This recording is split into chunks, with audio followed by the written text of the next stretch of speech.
पुण्यातील एका तरुणानं बोगस पदवी प्रमाणपत्राद्वारे बँकेत नोकरी मिळवल्यानं एकच खळबळ उडालेली आहे। वैभव जाधव असं या तरुणाचं नाव आहे। वैभव जाधवनं पुणे विद्यापीठाशी संलग्न असणाऱ्या एका कॉलेजमधून शिक्षण घेतलं।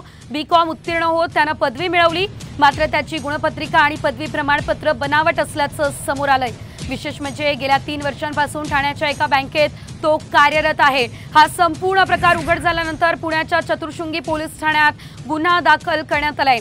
दरम्यान पुणे विद्यापीठाच्या नावानं बोगस प्रमाणपत्र देणारं रॅकेट सक्रिय असण्याची देखील शक्यता आहे।